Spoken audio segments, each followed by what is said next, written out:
toutes, bienvenue dans le podcast L'école des femmes inspirantes, le podcast. Et aujourd'hui, j'ai le plaisir de recevoir Sarah Collécart pour parler des femmes et notamment des femmes-S, des femmes uniques aux multiples facettes. Bonjour Sarah, je suis ravie de te recevoir ce matin. Bonjour Ida, je suis super contente aussi. Alors, j'avais envie de parler avec toi. Tu es une toute jeune trentenaire. Je suis hyper intéressée de parler avec votre génération. J'ai quelques années de plus que toi. Je trouve qu'il se passe pas mal de choses assez formidables dans votre génération, sur votre vision de la féminité, sur votre façon de vivre vos multiples facettes en tant que femme. Et donc, dans le cadre de ce podcast, ça fait quelques mois qu'on se connaît maintenant, j'avais vraiment envie de pouvoir partager avec toi là-dessus. Est-ce que tu veux te présenter pour commencer, tout simplement? Oui, bien sûr. Je m'appelle Sarah, j'ai eu 30 ans il y a quelques jours. J'ai grandi à Nice jusqu'à mes 20 ans et ensuite je suis venue à Paris pour faire mes études. J'ai fait une partie de mes études à l'étranger, à Chicago précisément, et après, là, ça fait 5-6 ans que j'habite à Paris. Et aujourd'hui, j'habite à Paris aussi avec mon compagnon, donc voilà. Si je devais me décrire, je suis quelqu'un de plutôt assez déterminé et positif dans ce que je fais. Donc, quand j'ai envie de quelque chose, que ce soit sur le point professionnel ou sur mes passions, c'est vrai que j'ai tendance à vraiment trouver les moyens pour y arriver et de trouver des solutions, soit toute seule, soit avec les autres, de peut-être demander de l'aide pour atteindre mes objectifs. Il y a 3 ans maintenant, j'ai rejoint une petite équipe. On était 2 à l'époque, maintenant on est 8. Dans l'immobilier, je travaille dans la finance, précisément dans l'immobilier. Et donc voilà, c'était très entrepreneurial au début. Il a fallu voilà, se débrouiller, trouver des solutions, appeler à l'aide. Et maintenant, ça marche bien, on est bien lancé. Et puis, il y a plein de projets. Et au point de vue plutôt perso, je suis plutôt aventurière. J'adore le sport, la nature. En ayant grandi à Nice, je suis très sensible à la montagne, la mer, voilà, sortir. Et voilà, donc souvent il me prend Est-ce que tu peux nous parler des défis Oui, alors, que tu as relevés qui sont assez extraordinaires? oui, alors par exemple, alors c'est marrant parce que ces défis, j'ai la chance d'avoir des super amis et des proches qui m'accompagnent dans ces délires un peu fous. Par exemple, on a fait le Kilimandjaro à 6 copains copines il y a 3 ans. On se rendait pas compte de vraiment la difficulté, je crois. Tu sais Mais quoi, ça me fait penser à cette phrase de Mark Twain. Ils ne savaient pas que c'était impossible, alors ils l'ont fait. exactement, exactement, c'est un peu ça. Donc, on partait plein d'ambition et d'étoiles dans les yeux. Et franchement, ça a été une réussite. Donc, déjà, objective, donc on a réussi. Mais ça a aussi été une réussite de groupe. Et maintenant, le groupe de 6 avec qui on est parti, ça nous a forgé vraiment des liens très, très forts, quoi. Une expérience comme ça dans la montagne, complètement en autonomie. On dormait en tente pendant une semaine à 4000, entre 4000 et 6000 mètres d'altitude. Voilà. Qu'est-ce que ça t'a appris? Qu'est-ce que tu gardes vraiment profondément de cette expérience en termes d'apprentissage profond, on va dire? En fait, c'est peut-être bête à dire, mais vraiment, l'enseignement, c'est que tout est possible. Hmm. Quand j'ai dit que j'allais partir au Chili, de faire le Chili, les gens, ils me disaient, pourquoi tu fais ça? Qu'est-ce qui te prend? Tu vas jamais y arriver, c'est dur, tu sais que c'est dur, t'as regardé tous les problèmes de l'altitude, t'as regardé tout ça. Oui, j'ai tout regardé. Mais quand on est bien entouré, alors oui, j'avais fait mes recherches, je partais pas non plus les yeux fermés, mais il faut y aller, il faut tenter, il faut y aller step by Hmm. step. Alors moi, je connais bien la montagne. Les gens avec qui je partais aussi connaissaient bien la montagne. J'étais euh, peut-être une des plus expérimentées du groupe. Donc moi, ce qui m'a plu aussi, c'était de parler de mon expérience au groupe, de les conseiller, parce qu'avant, j'avais fait quelques randonnées haute montagne aussi dans les Alpes, avec le Mont Blanc, le Mont Rose, donc j'avais quand même une expérience de la haute montagne. Et ouais, c'est vraiment de transmettre ce que je savais, et après de vivre ensemble ce qu'on découvrait le jour J, parce Hmm. qu'on n'avait pas du tout anticipé. Ouais, c'était vraiment une super Ouais, expérience. Et formidable. j'ai beaucoup de chance d'être entourée avec des gens qui peuvent m'accompagner aussi dans ces Ouais, projets.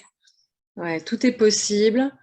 Ce que j'entends dans ce que tu dis aussi, qui peut être inspirant pour les auditrices, c'est partir du principe que tout est possible, se préparer, Oui, euh, acquérir des compétences, euh, apprendre aux autres, transmettre, et peut-être être guidé aussi. Vous êtes parti avec quelqu'un qui vous a...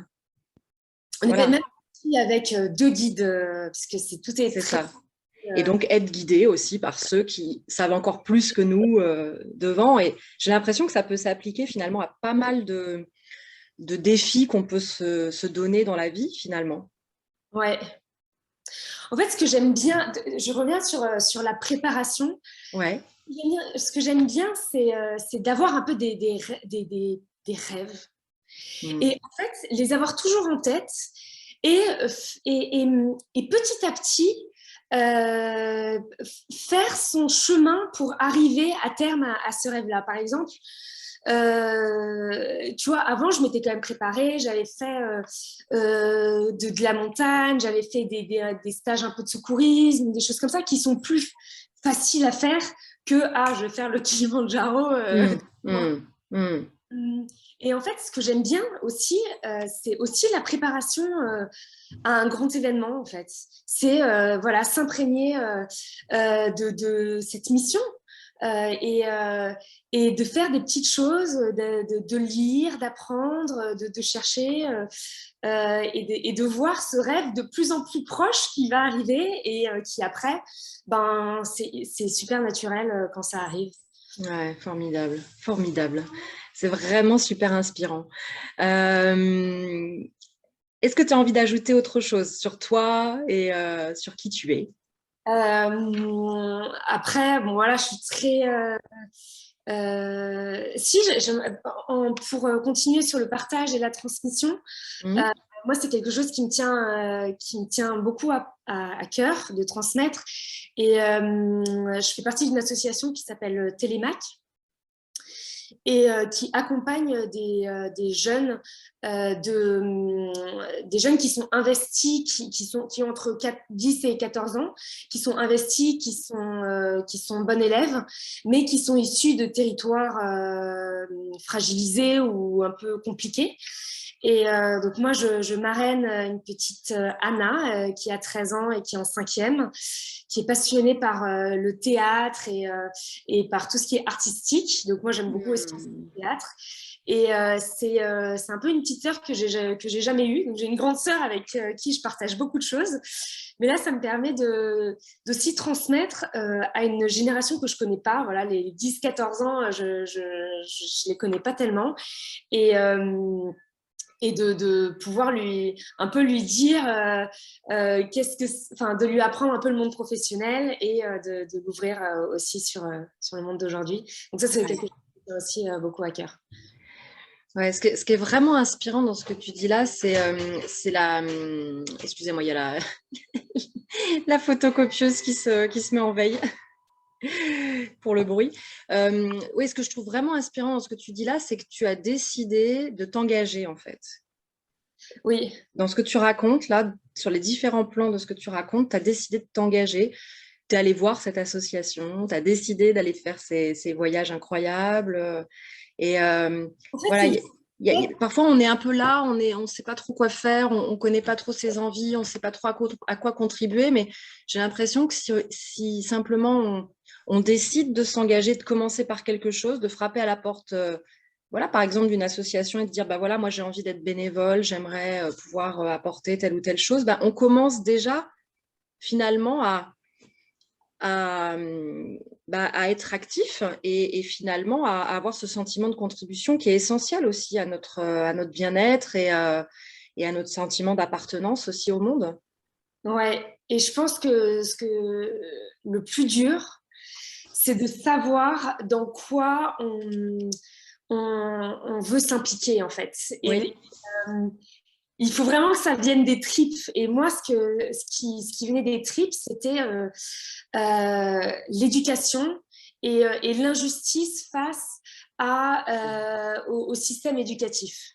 ouais, Et du coup, j'ai vraiment cherché cette association, pas par hasard, mais vraiment parce qu'elle allait chercher des jeunes méritants qui ont envie, mais qui malheureusement ne sont pas aussi chanceux que moi, par exemple, et qui sont nés avec des contraintes qui n'ont pas choisi. ouais, c'est ça. Et elle est top, Anna, elle a plein de rêves, elle est vraiment, elle m'impressionne.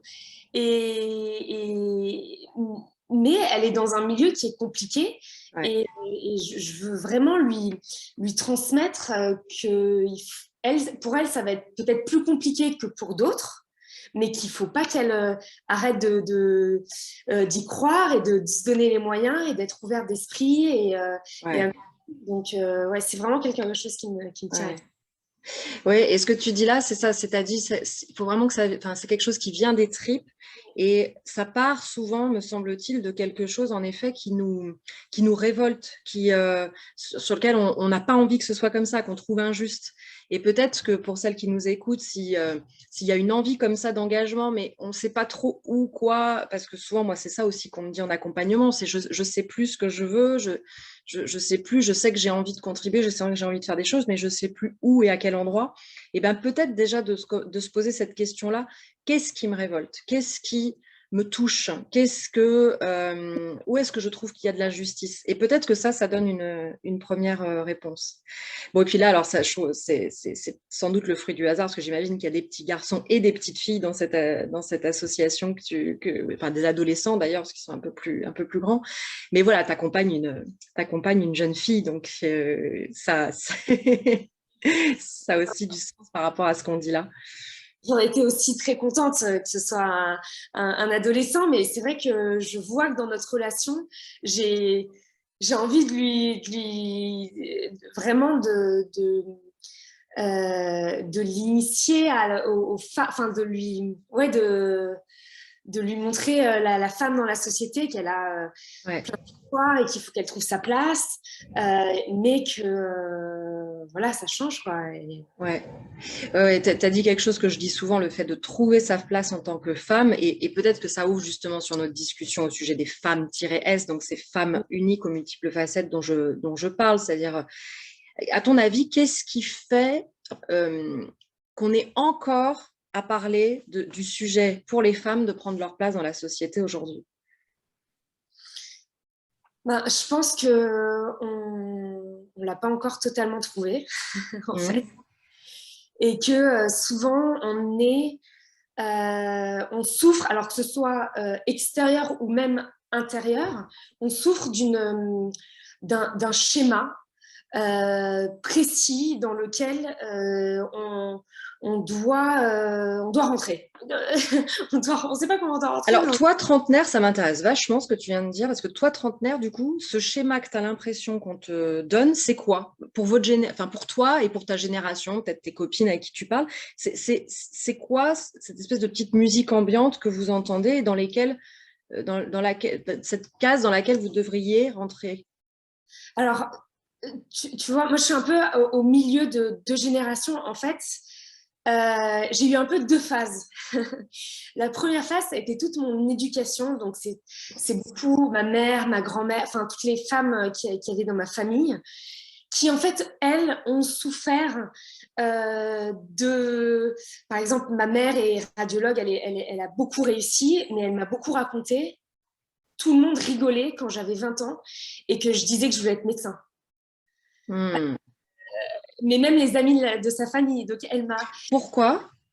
Ben parce que personne pensait, elle, donc elle était Nice aussi, alors je ne sais pas si Paris c'était différent, mais elle avait 20 ans, donc elle est des années 60, donc elle devait avoir des années 80, en 80. Hmm, hmm. Elle disait, même à ses parents aux gens qui l'entouraient, je voulais être médecin, et tout le monde disait, mais tu n'y arriveras jamais, fais, Incroyable. secrétaire.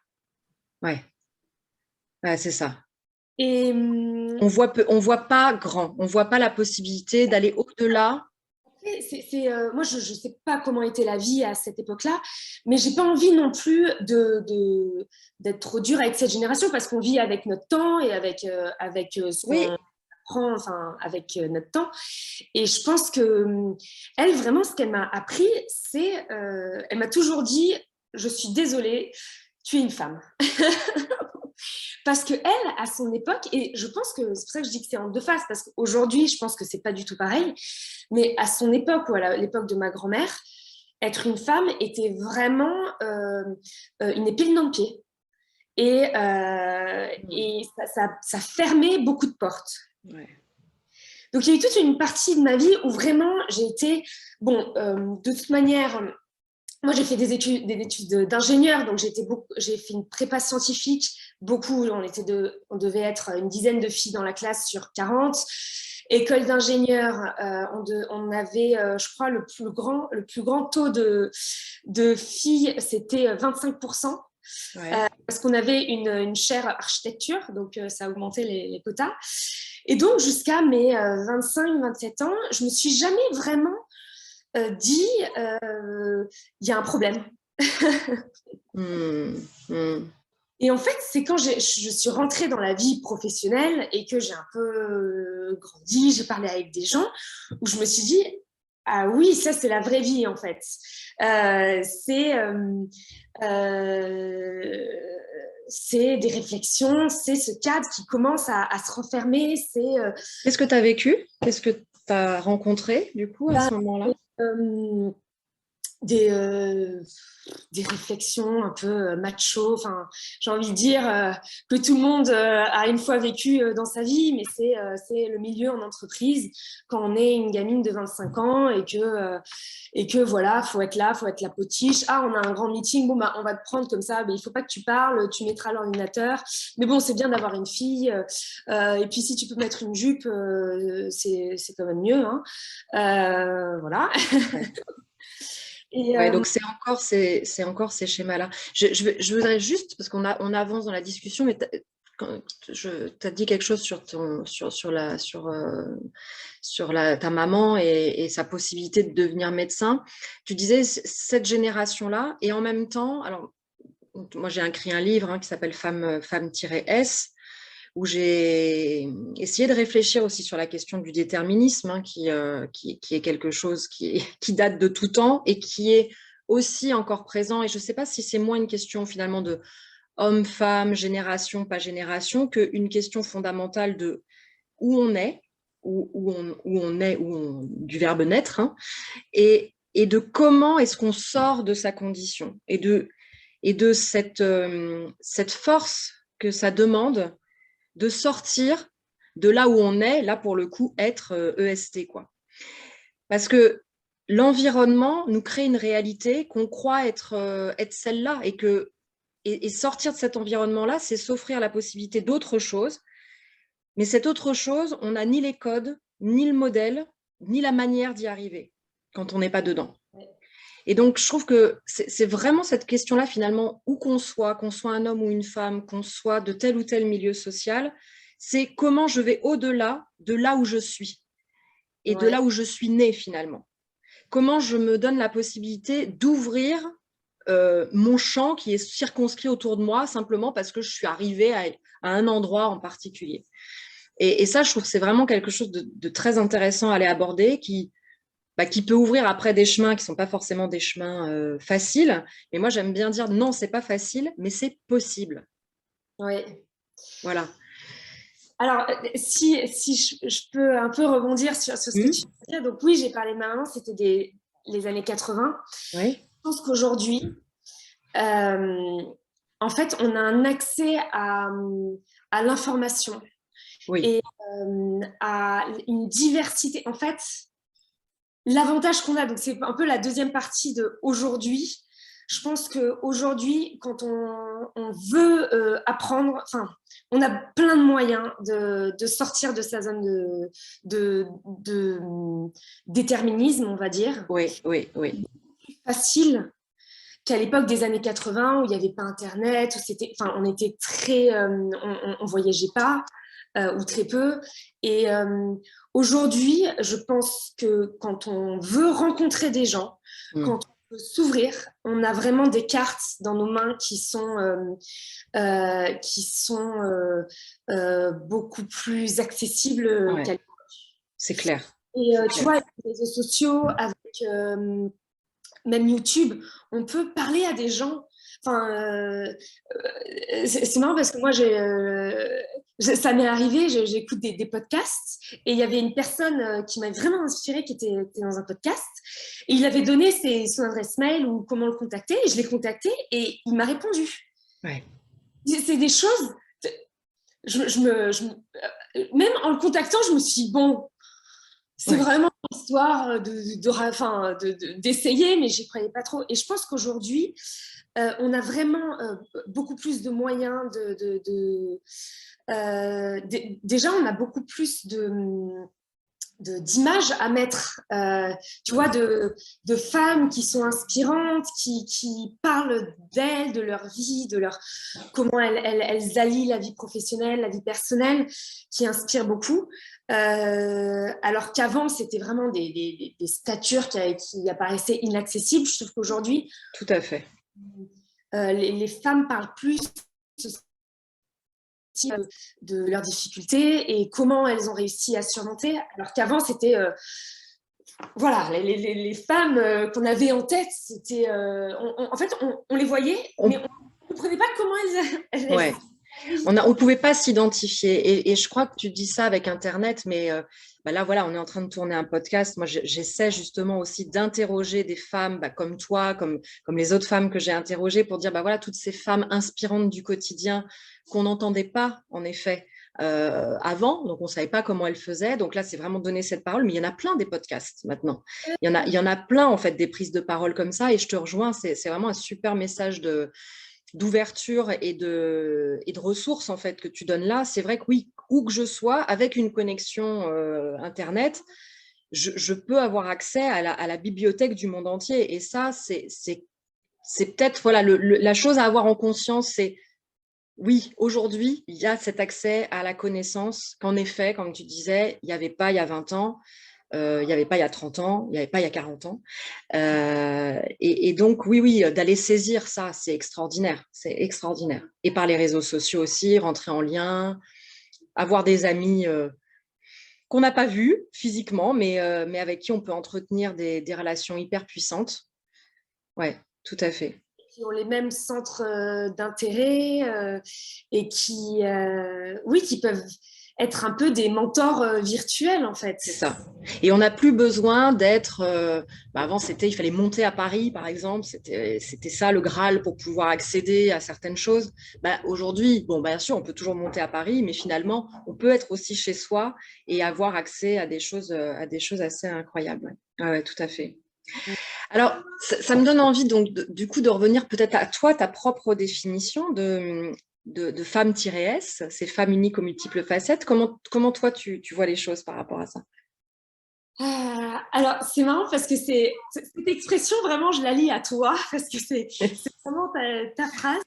Et moi, j'ai toujours eu un peu des confettis. Enfin, tu vois, la vision tu vois, d'explosion, de joie, de lumière. Je ne sais pas pourquoi j'ai cette image en tête depuis le premier jour où tu as utilisé cette expression. Pour moi, ouais, une femme à multifacettes, c'est quelqu'un qui,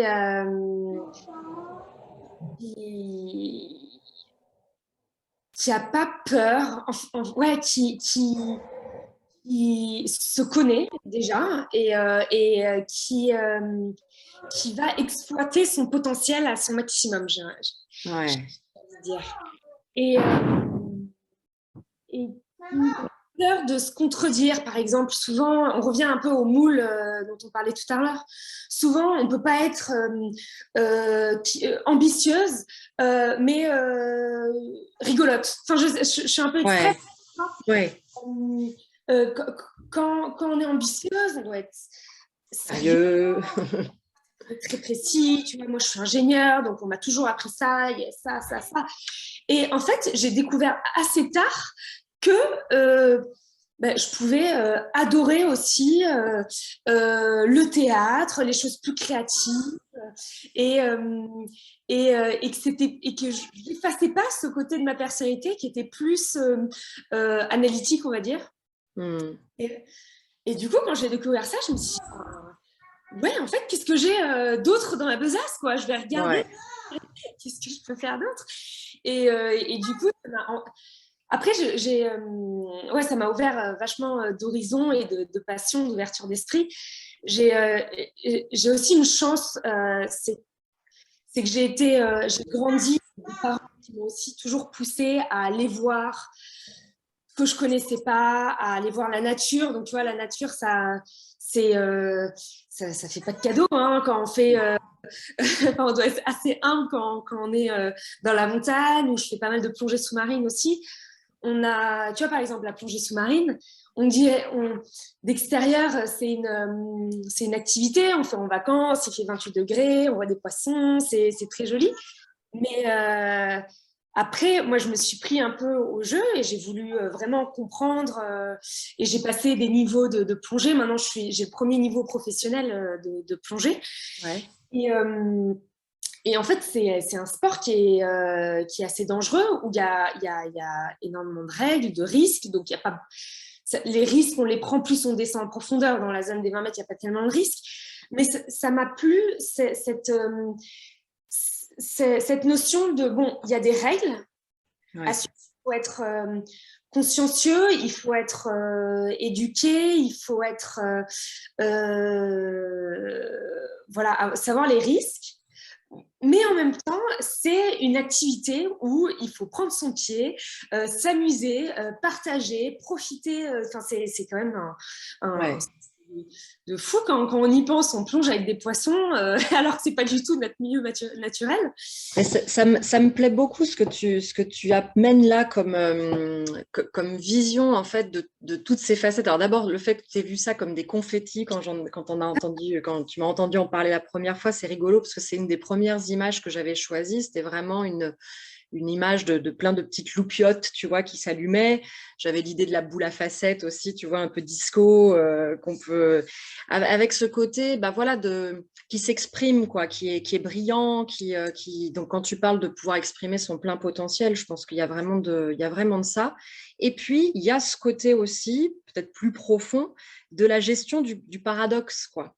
Ouais. Et comprendre, oui, qu'on est des êtres complexes avec du paradoxe et avec parfois en nous des facettes qui sont peut-être antinomiques, mais qui peuvent être combinées ensemble et que moi, je travaille beaucoup là-dessus. Bon, toi, tu as été dans l'école des femmes inspirantes, donc tu m'as déjà entendu parler de la notion de paradoxe, mais là, c'est ce que tu dis, quoi. C'est un sport dangereux dans lequel on prend des risques et dans lequel on a envie de s'éclater. Et donc, par définition, c'est précisément pour ça ben, qu'on est très rigoureux, très consciencieux, qu'on se prépare à partir. Voilà. Mais en fait, voilà, on a cette rigidité pour se permettre de prendre un risque. C'est ça que je trouve extraordinaire. Et Exact. voilà, j'entends ce que tu dis. Et puis ma sœur est instructeur de plongée sous-marine. Elle a vécu à l'étranger pendant 10 ans en Égypte, à Bali. En Thaïlande, etc. Donc, voilà, ça me rappelle des discussions que j'ai eues avec elle aussi. J'ai fait ma première plongée, non pas avec elle, ça c'est intéressant aussi, mais tu vas peut-être me confirmer ça, parce qu'elle m'a dit non, c'est pas moi qui peux te faire plonger la première fois, tu vas plonger avec mon ami qui est instructeur, parce que voilà, on peut pas. Je suis de ta famille, s'il se passe un truc sous l'eau, s'il y a de l'émotion, si machin. Donc voilà, donc c'est ça, c'est cette rigueur, ce cadre, ces règles qu'on respecte pour pouvoir aller vers quelque chose qui n'est pas naturel, hein, aller sous l'eau quand on est un être humain. Et puis voilà, du coup, voir des choses formidables, quoi. Ouais. Ouais. Et je pense que c'est aussi quelque chose qui peut s'appliquer, tu vois, dans la vie de tous les jours. On parlait, tout à l'heure, je te parlais des rêves que j'avais. Donc moi, dans les notes, dès que j'ai un rêve, je note. Comme ça, je l'oublie pas. Et après, j'aime bien revenir à aujourd'hui et, euh, et avoir mes petits rituels, avoir cette rigueur d'esprit au jour le jour, enfin semaine par semaine plutôt, où voilà, je me donne les moyens d'y arriver, d'arriver à ces rêves. Mais c'est très concret en fait, parce que C'est ça. je pense que les gens ils pensent que c'est Je vais juste appuyer ta phrase pour être sûr que tout le monde a bien entendu. Tu as dit un rêve, c'est très concret. Et oui. là, tu vas en parler de la gestion du paradoxe. Tu vois, j'adore cette phrase. Un rêve, c'est très concret. Voilà, donc je te laisse poursuivre, mais Ouais. je veux vraiment que voilà, celles qui nous écoutent entendent ça. Oui, réaliser un rêve, c'est très concret. Ça passe par ce que tu disais. Là, tu parlais de rituel, le fait oui, c'est ça, de suivre ton projet, finalement, de suivre les étapes. Ça me fait penser, tu vois, que moi, hier soir, j'ai fait mon bilan du mois. Je fais mon bilan du mois tous les mois, c'est par définition. Et oui, c'est ça qui me permet d'ancrer où est-ce que j'en suis, qu'est-ce qui a bien fonctionné ce mois-ci, qu'est-ce qui a moins bien fonctionné, qu'est-ce que j'apprends de ça, ce sur quoi j'ai envie de célébrer, d'être super contente, quel est le truc waouh que j'ai vécu dans le mois. Et en fait, en le faisant, je me rends compte il y a tout le temps un truc waouh. Et en fait, plus je le fais et plus il y a un truc waouh, parce que du coup, ça devient quelque chose qui est. Si j'ai pas mon truc waouh dans le mois, c'est que qu'est-ce qui s'est passé ce mois-ci. Mais ça, du coup, je fais en sorte que ça existe, que ça se crée en fait. Ouais. Donc voilà, je te laisse la parole, mais je veux vraiment qu'on imprime cette notion-là. Oui, un rêve, c'est très concret. Ouais, un rêve, c'est très concret et j'avoue que moi, ça me fait lever le matin, en fait. C'est vraiment une motivation, c'est quelque chose qui... Bon, il y a des hauts et des bas, mais je trouve que c'est bien d'avoir... de savoir un peu où on va, même si ça peut changer, hein, c'est jamais gravé dans le marbre et on peut... moi, j'aime bien changer d'avis quand je rencontre des gens. Enfin, j'aime bien rebondir un peu sur mes rencontres, sur des livres ou des choses comme ça. Donc, j'ai aucun problème après à changer de cap si, bon, bah, j'avais ce rêve-là, mais en fait, j'ai un autre rêve qui est plus important pour moi aujourd'hui. Enfin, voilà, il faut pas être vraiment trop.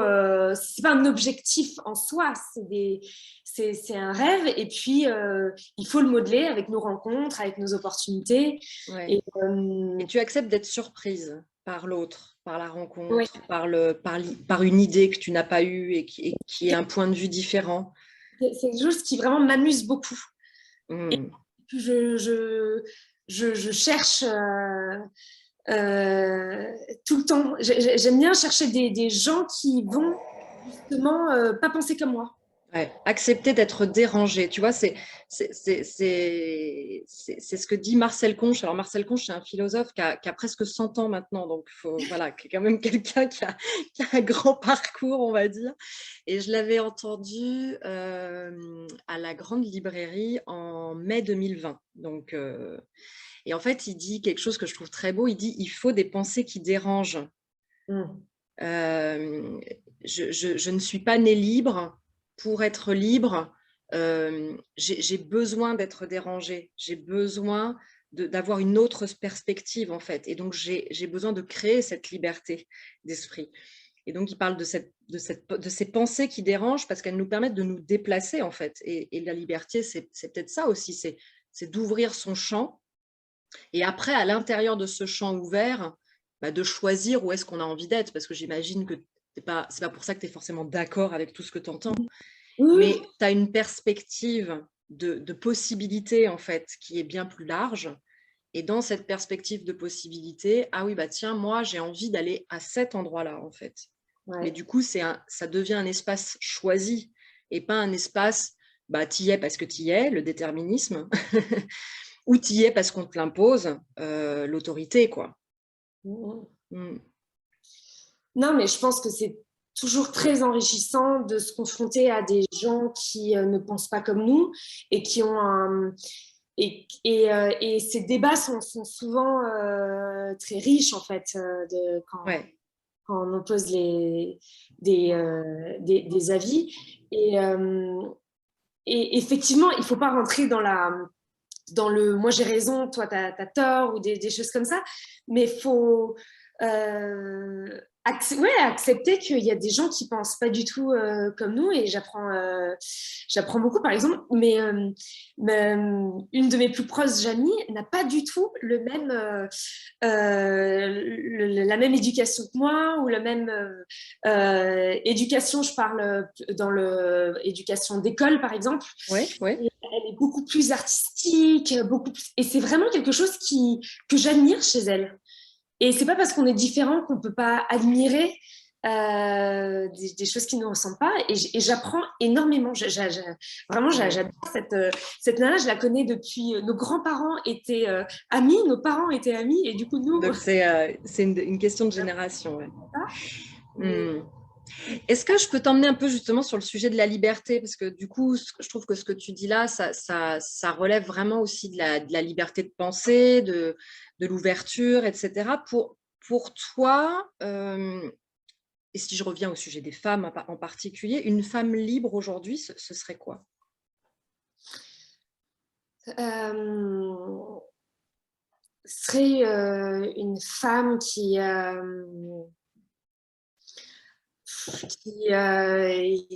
libre de soi-même, qui est libre de réfléchir par soi-même, qui est autonome face à ses idées, qui a le droit de les défendre, qui, ouais, qui est, voilà, Ouais.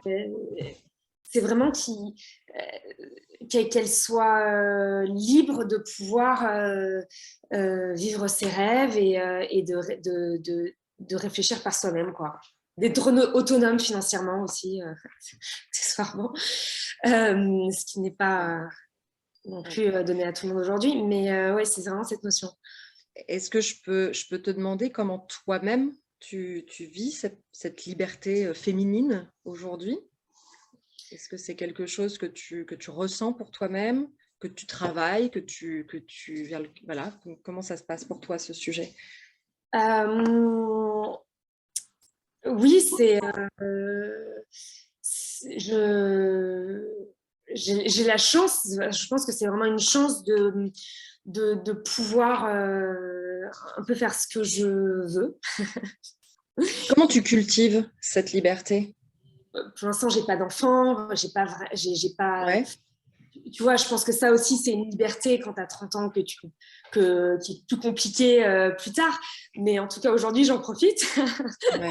Et, Alors, j'ai envie de dire quelque chose par rapport à ça, parce que du coup, je pense qu'il y a cette représentation aussi qu'à partir du moment où tu as un enfant, c'est foutu, tout est fini. oui, Moi, alors, on parlait tout à l'heure de qu'est-ce qui nous fait agir et qu'est-ce qui nous donne envie d'être acteur dans la vie publique, sociétale, enfin en tout cas de contribuer, etc. Moi, typiquement, à ton âge, ça a été vraiment un truc, tu disais dans les tripes tout à l'heure, que j'ai eu dans les tripes. C'est-à-dire cette phrase qui dirait que à partir du moment où tu as des enfants, tout change. Je l'entendais chez des copines qui avaient mon âge, donc je me disais, c'est dingue, quoi. C'est une espèce d'intériorisation incroyable. Et puis, je l'entendais de la part de mes boss, tu vois, qui me disaient, attention, fais pas de bébé tout de suite, parce que sinon, tu vas pas pouvoir faire ta promotion. Moi, j'ai fait une thèse, donc ta thèse, machin, machin, machin. Et je sais pas, enfin, moi, c'est vraiment quelque chose qui me... Donc, du coup, j'en ai fait 4 pour régler le problème, pour dire, non, en fait, c'est pas une vraie règle. Moi, je veux, enfin, non, mais je suis sûre, en fait, je l'ai pas conscientisé, mais après quelques années d'analyse sur un divan, quand même, je pense que il y a quelque chose de cet ordre-là, la raison pour laquelle j'ai fait 4 enfants, quoi. Comme faire un espèce de contre-exemple, de dire non, mais en fait, c'est pas vrai. On peut avoir des enfants. Et d'ailleurs, là, j'ai une petite, donc vous avez entendu peut-être un peu, voilà, parce que j'ai ma petite nénette là, qui a 4 ans et qui est malade, donc est avec moi. Elle est en train de dessiner à mes pieds, là.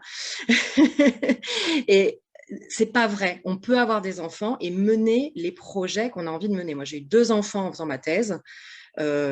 Si j'avais suivi les bons conseils de mes pairs et puis de mon directeur de thèse, j'aurais attendu. Et si j'avais attendu, après, j'ai eu un poste de management, donc j'aurais dû attendre parce que ce n'était pas le bon moment pour faire un poste. Et puis après, j'ai eu une promotion, donc donc vraiment, je crois qu'il faut, même pour toi, tu vois, du coup, qui dit ça et qui dit, alors du coup, peut-être que quand j'aurai des enfants, en fait, il faut le choisir, quoi. Quand j'aurai des enfants, ce ne sera pas différent.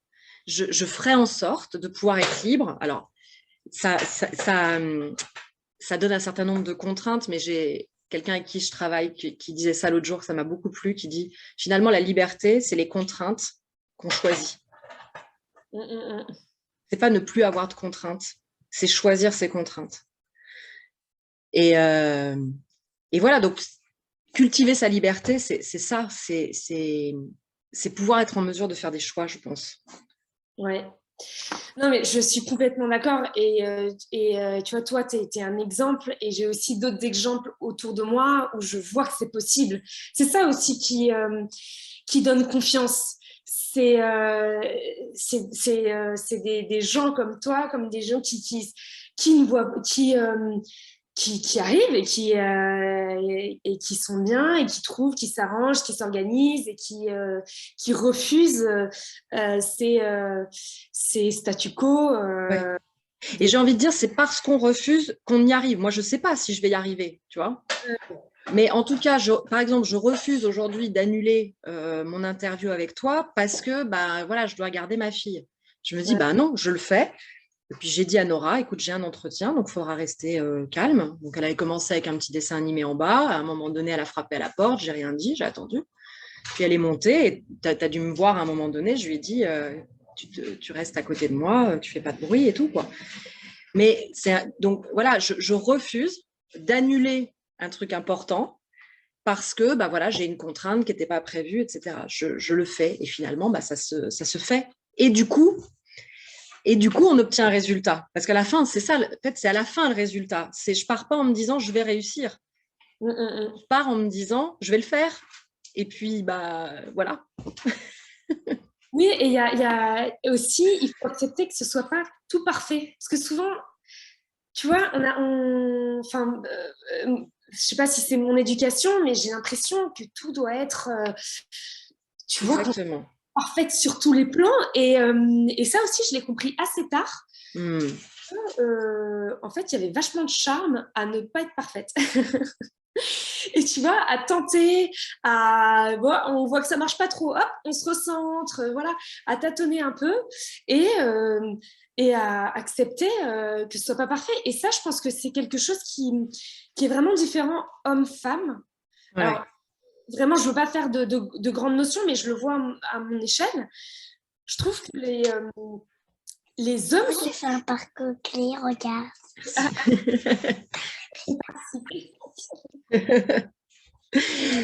Payent beaucoup plus ou tu vois quand je vois ils prennent des jobs ils sont sûrs d'avoir vraiment le niveau mais ils le prennent et complètement et de ce que je remarque autour de moi nous on a quand même cette notion je dois être parfaite, je dois être irréprochable pour faire ça. Et ouais, c'est une notion que j'ai eu du mal à ancrer. Il y a encore beaucoup de travail, mais c'est... Ouais. Et je pense que c'est très intéressant ce que tu dis là. Et l'hypothèse qui me vient, il faudrait creuser et voir un peu s'il n'y a pas des choses écrites là-dessus, mais peut-être c'est parce que en tant que femme, on a été invités. On est des invités, en fait, dans le monde masculin. On a le droit de travailler sans l'autorisation de notre mari et d'avoir un compte bancaire sans l'autorisation de notre mari que depuis 1965. Hein. C'est pas il y a si longtemps. Il y a des pays où c'est encore d'actualité, malheureusement. Et oui, exactement, tout à fait. Et la pandémie a fait reculer de 30 ans les acquis pour les femmes dans le monde. Donc, quand même, hein, c'est pas rien. Et du coup, on est des invités. Et quand on est des invités, il n'y a qu'à voir comment on se tient quand on est invité. On essaie d'être bien. Hein, on n'ouvre pas les placards chez les gens. Enfin, on se tient, quoi. hein. Et donc, ce truc de peut-être être parfait, tu vois, ça vient de là, ça vient d'être invité. Donc, voilà, il faut que je me tienne bien, il faut que je me tienne bien droite, il faut que je sois acceptable, il faut que je sois polie. Et bon, peut-être que ça aussi, c'est quelque chose qui est en train de changer, c'est que les femmes, petit à petit, commencent à dire, bah, on n'est plus des invités, on a aussi, nous, envie de contribuer à l'évolution du modèle. Et je pense qu'il y a vraiment quelque chose qui est en train de se passer en ce moment à ce sujet. Mais encore faudra-t-il qu'on dise aussi quelles sont, nous, nos règles du jeu et de comment on a envie de jouer la partie, quoi. Voilà. Pour en effet accepter plus de souplesse. C'est ce que tu dis, alors pour le coup des vraies statistiques qu'on connaît sur les prises de poste. On sait que les hommes prennent des postes avec 80% de compétences quand les femmes cherchent à en avoir 120% de compétences. Il faut que je fasse la formation de plus avant de pouvoir prendre ce poste. Et les hommes ne font pas ça, en effet. Ouais, complètement, complètement. Du coup, ça me donne envie de te poser peut-être la dernière question de notre échange sur le contexte justement actuel. On effleure là voilà, un petit peu, mais comment toi tu vois les choses sur l'influence que la situation pandémique, cette crise du coup multiple qui en découle, peut influencer la vie des femmes aujourd'hui? Alors, tu vois, je pense que comme toute crise, malheureusement, il y aura des gagnants qui seront encore plus gagnants et des perdants qui seront encore plus perdants. Tu vois, j'ai vraiment l'impression que les différences vont s'accroître, malheureusement. Il va y avoir, je vois des femmes qui sont vraiment découvertes pendant la pandémie, qui ont explosé, qui se sont retrouvées du potentiel, pour lesquelles ça a vraiment été un life changer pour elles et qui se sont révélées pendant cette pandémie. Mais j'ai aussi l'impression que le miroir inversé est tout aussi exponentiel vers le bas et que pour des femmes qui n'ont pas la chance d'être dans un terrain favorable, on va dire, et ben ces femmes-là, la situation a empiré. Et tout à l'heure, j'avais pas cette statistique en tête quand tu me dis que le statut des femmes ou les conditions de la femme ont reculé de 30%. Ouais. 30 ans, de 30 ans, une génération. On est revenu une génération en arrière au global mondial, si tu veux. Voilà, on a reculé. Ouais. Pour reboucler sur l'éducation de ma mère dans les années 80, tu vois, là, je me prends ça en pleine tête et j'avais pas cette statistique en tête, mais malheureusement, tu vois, je sais pas si c'est clair, j'ai vraiment l'impression qu'il y en a qui vont ressortir vraiment gagnantes et il y en a qui vont ressortir vraiment perdantes de cette. Et par rapport à ce que tu dis là, j'ai l'impression qu'une clé quand même pour ne pas tomber dans cette espèce de fatalisme, parce que je suis d'accord avec toi, je pense que c'est un des risques de la crise, et en même temps, l'opportunité, c'est que le sujet est sur la table. On n'a jamais autant parlé des femmes que là. Hein. Moi, il y a 10 ans, quand j'ai commencé ma vie professionnelle, tu n'avais pas intérêt à dire je suis une femme et ceci et cela. Ce n'était pas un sujet, ça ne devait pas être un sujet. À moins d'être taxée, tu vois, de bonnes femmes qui venaient parler de ces petits problèmes féministes, parce que voilà, il y avait une espèce comme ça de relan, tu vois, de retour du féminisme critiqué, tu vois. Là, je trouve qu'il y a un féminisme qui n'est pas un féminisme de revendication, qui est vraiment un féminisme de participation, incluant aussi les hommes. Moi, je m'inscris en tout cas dans ce courant-là, c'est-à-dire un courant qui veut travailler avec les hommes et vivre avec les hommes, mais simplement de pouvoir prendre notre place à notre juste valeur, à notre juste potentiel, etc. Et je pense aussi du coup que cette crise est une opportunité pour le faire, parce que tout le monde a vu. Voilà, tout le monde a vu qu'il n'y a que 25% des femmes qui ont installé leur bureau chez elles pendant le télétravail, pendant les confinements, pour télétravailler. Pourquoi? Voilà, mais on l'a cette stat en fait, on la connaît. On l'a, malheureusement, je ne suis pas sûre que tous les hommes l'aient en tête. Bah, voilà, et c'est là justement, je disais saisir l'opportunité, c'est du coup parler de ça. Ouais, exactement. Parler de ça, voilà. Et vraiment, il y a un point où je suis complètement alignée avec toi, c'est que maintenant, ce qui change là, c'est vraiment l'implication des hommes dans l'évolution de la femme, même en entreprise et à la maison. Et à la maison, oui, tout à fait. Et tu vois, il y a de plus en plus d'hommes qui n'ont plus non plus envie d'endosser ce Complètement. rôle de chef de famille, parce qu'il y a aussi toutes les pressions qui vont avec. Exactement. Ouais, de leur côté, ils ont aussi envie de plus de parité, de plus de transparence, de plus d'échanges. Ouais, et je crois que ça, c'est quelque chose qui est très vrai dans ta génération, où il y a une demande qui vient du coup des jeunes hommes, enfin, des jeunes hommes, oui, enfin, en tout cas des jeunes de ta génération, qui ont envie d'être présents auprès de leurs femmes, qui ont envie d'être présents auprès de leurs enfants. Et je crois qu'il y a vraiment quelque chose qui peut évoluer de ce côté-là. Et pour les femmes, moi, je dirais, si elles se posent la question, c'est vraiment de s'entourer, en fait. De s'entourer, de se développer, de lire, d'aller chercher ce qui est possible. Parce que, voilà, c'est possible de prendre sa place de manière équilibrée et juste, aussi bien dans son entreprise que dans sa famille, que dans la société. Et je voudrais peut-être dire ça, tu me dis ce que tu en penses, mais je pense aussi qu'il y a quelque chose qui va se passer pour les femmes, c'est que ça y est, la loi est votée pour qu'il y ait 50-50 de femmes dans les responsabilités des entreprises. Donc petit à petit, dans les 10 années qui vont venir, en fait, les entreprises vont aller chercher du haut potentiel féminin qui va pouvoir prendre les places de direction. Et là, les femmes vont aussi se retrouver face à leurs propres responsabilités, quoi. Est-ce que j'y vais ou pas? Et si j'y vais, avec quelles conditions j'y vais? Donc, est-ce que je suis capable d'exprimer la manière dont j'ai envie de travailler, la manière dont j'ai envie de faire évoluer le système, en disant je suis là, je suis présente, pas à n'importe quel prix, et je suis prête à le défendre et à l'exprimer. Et ça va être un enjeu, à mon avis, pour les 10-20 prochaines années pour les femmes dans les organisations, d'apprendre à se positionner, d'apprendre à prendre les postes, sans subir les conditions des organisations, mais en faisant évoluer les conditions des organisations. Ouais. Voilà. Et je pense que c'est un défi qui est formidable.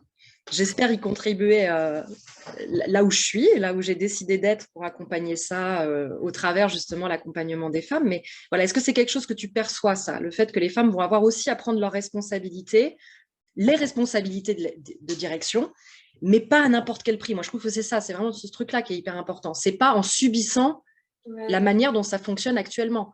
C'est en créant aussi, du coup, un nouveau système d'organisation. Oui, totalement. Moi, j'ai quand même l'impression qu'avant, elles avaient des responsabilités, mais si elles en avaient, il fallait qu'elles se fondent dans le moule homme. Voilà, c'est ça, exactement. Et je pense qu'aujourd'hui, elles ont les capacités, elles ont le support, que ce soit interne ou externe, les médias, enfin, elles ont quand même pas mal de clés pour défendre leur position. Ouais, j'espère que ça va changer. En tout cas, je pense qu'il y a des femmes qui ont ce potentiel et qui vont faire changer les choses. Et je te propose qu'on... Tu voulais dire quelque chose d'autre? Non, et c'est par elles qu'en fait, il va y avoir des modèles et qu'après, petit à petit, ça va être plus standardisé dans les entreprises, en fait.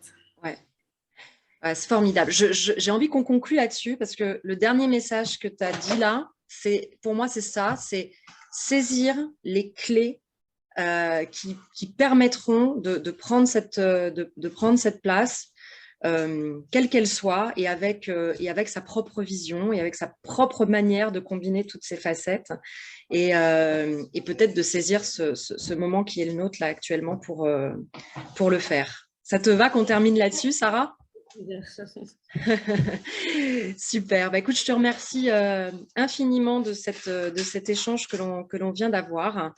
Eh bien, je vous souhaite à toutes une belle journée et je vous dis à bientôt dans l'École des femmes inspirantes, le podcast. Au revoir, Sarah. Salut.